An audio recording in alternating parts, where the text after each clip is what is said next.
안녕하세요, 서연쌤입니다. 오늘은 고전시대 음악상 1탄, 고전시대 오페라에 대해서 알아보도록 할게요.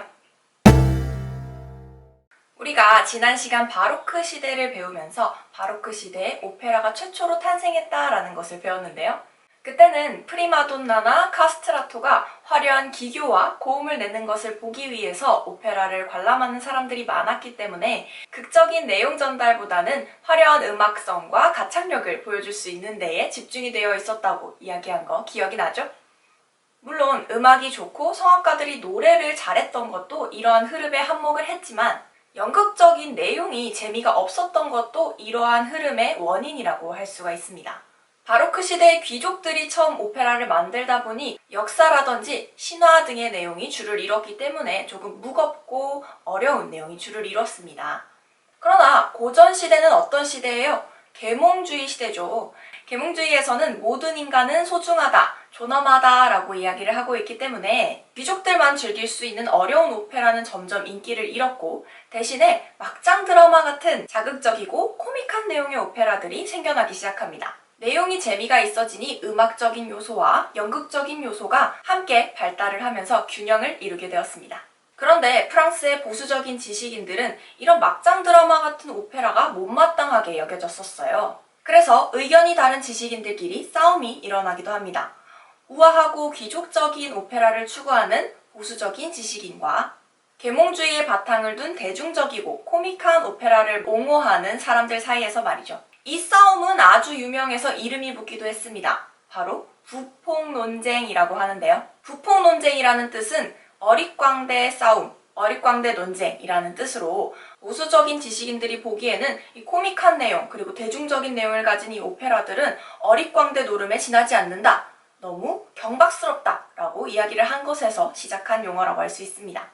이 중에서 대중적이고 계몽적인 오페라를 지지하는 루소라는 사람은요. 철학자이자 교육자임에도 불구하고 자신이 직접 오페라를 만들기도 했습니다. 바로 이 작품인데요.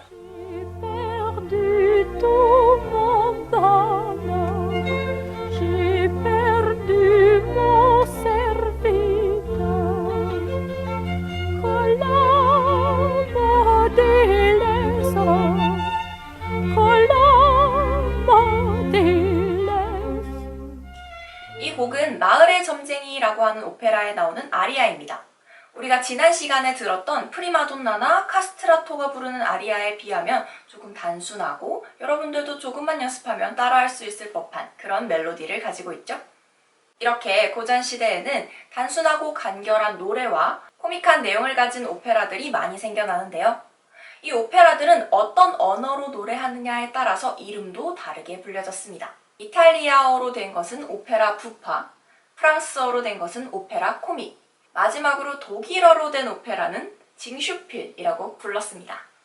아까 들어본 루소의 마을의 점쟁이가 바로 이 오페라 코믹, 프랑스어로 된 오페라 코믹에 해당하는데요. 그럼 들어보지 않은 오페라 부파와 징슈필도 한번 들어봐야겠죠? 두 장르 모두 모차르트가 쓴 곡이 가장 유명한데요.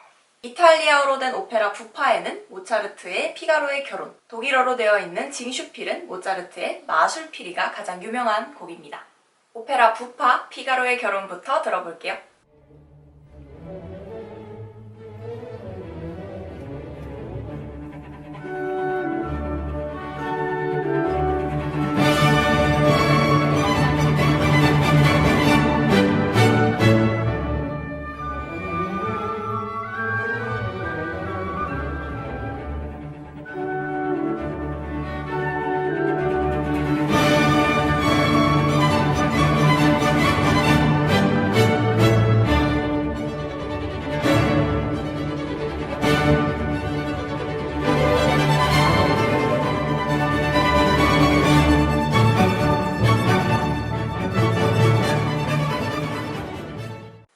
다음은 징슈필, 마술피리입니다.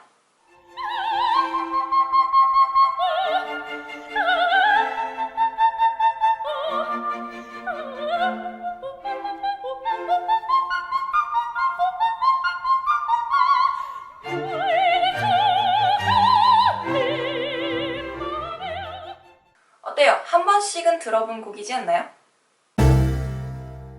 그렇다면 부폭 논쟁에서 루소와 반대파에 있었던 보수적인 지식인들이 추구했던 진지한 내용, 어려운 내용의 오페라는 뭐라고 불렀을까요? 진지한 내용의 오페라들은 대부분 오페라의 본고장인 이탈리아어로 되어 있었고, 이러한 이탈리아어로 된 진지한 내용의 오페라를 오페라 세리아라고 불렀습니다. 자, 여기까지 오페라의 변화에 대해서 알아봤는데요. 바로크 시대와 두 가지 차이점이 있었죠. 첫 번째는 코믹한 내용의 오페라들이 많이 생겨났다는 것. 이들에게는 이름도 있었죠. 이탈리아어로 된 코믹한 오페라는 오페라 부파, 프랑스어로 된 것은 오페라 코믹, 독일어로 된 것은 징슈필이라고 했었어요. 두 번째는 음악과 연극이 균형 있게 발달했다는 점입니다. 내용이 즐거워지니 노래와 함께 극적인 요소도 함께 발달하게 된 것이죠. 그럼 우리가 한 번쯤은 들어봤을 법한 모차르트의 징슈필, 마술필이라는 작품의 내용과 대표곡을 들어보면서 오늘 수업은 마치도록 하겠습니다. 먼저 마술필에는 인물이 6명 나옵니다. 첫 번째, 여러분들이 너무 잘 알고 있는 밤의 여왕, 나쁜 사람이에요. 두 번째, 착한 사람, 자라스트로, 현인으로 나옵니다. 뭔가 신적인 존재로 등장을 하고 있고, 세 번째, 남자 주인공, 좀 용맹하고 현명하고 잘생긴 남자 주인공 타미노, 그리고 예쁜 공주이자 밤의 여왕의 딸인 파미나, 여자 주인공이에요. 그리고 이제 뭔가 향단이와 방자 같은 역할이 나오는데요. 파파게나라고 하는 여자와 파파게노라고 하는 남자가 나옵니다. 파파게노는 타미노의 조수 격으로 나오고요. 그 여자친구가 파파게나입니다. 이걸 유의를 하면서 봅시다.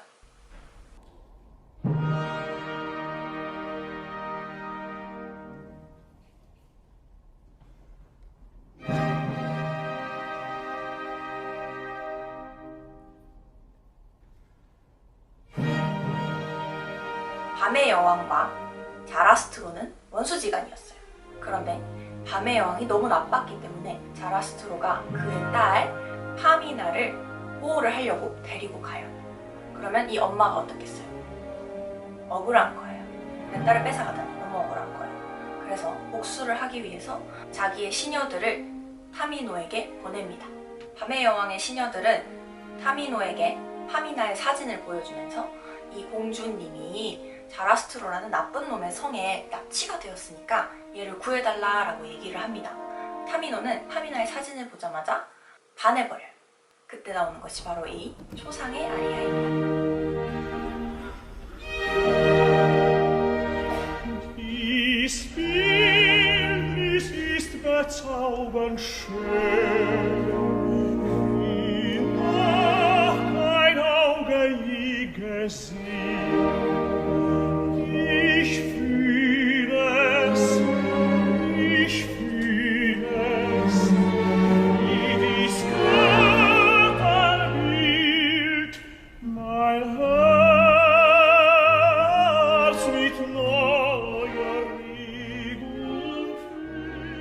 밤의 여왕의 시녀들은 마술피리를 주면서 타미노에게 파미나를 구해달라고 얘기를 하고, 타미노는 파파게노, 아까 시종이라고 했었죠? 파파게노와 함께 파미나를 찾아서 떠납니다. 그리고 파미나 공주를 구하는 과정에서 마술피리와 마술방울, 요술방울, 마술방울의 힘으로 뭔가 스토리가 진행이 되기도 합니다. 바로 이런 노래가 나오면서 말이죠.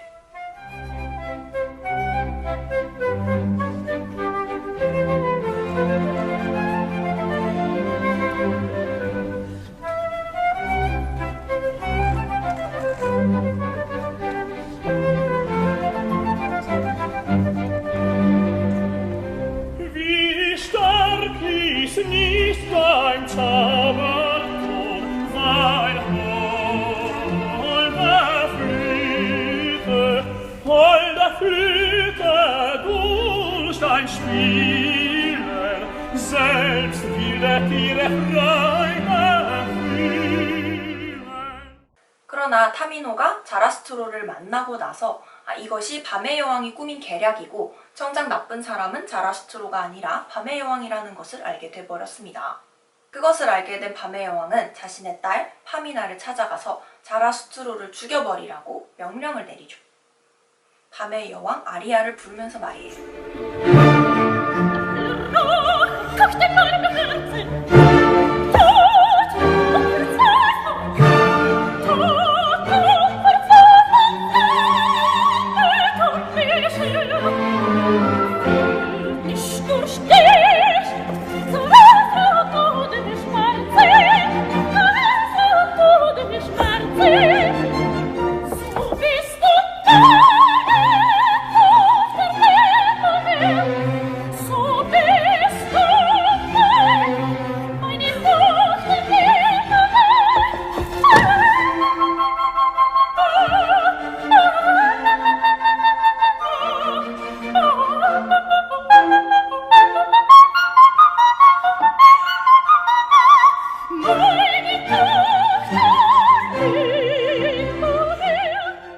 파미나는 갈등했지만 결국 타미노와 자라스트로의 편에 서서 밤의 여왕을 벌주려고 합니다.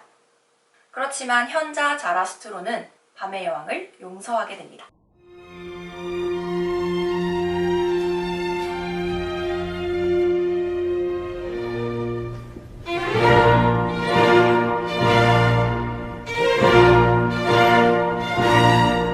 Die Strahlen der Sonne vertreiben die Nacht, vernichten Geheuchler. 이렇게 우리가 제목도 알고 작곡가도 알고 아리아도 한 곡 정도는 들어봤지만 그 내용은 잘 몰랐던 마술피라는 작품에 대해서 한번 알아보는 시간을 가졌고요. 정말 간추린 내용과 중요한 악곡들만 소개를 한 것이기 때문에 다음에 혹시 여러분들이 기회가 된다면 처음부터 끝까지 한번 작품을 감상해보는 시간도 가져보면 좋을 것 같아요. 그러면 이번 시간 고전시대 오페라 영상은 여기서 마치도록 하겠습니다. 오늘도 여러분들에게 즐겁고 유익한 시간이었기를 바라며 우리는 다음 시간에 고전시대 기악음악으로 다시 만나요. 그럼 안녕!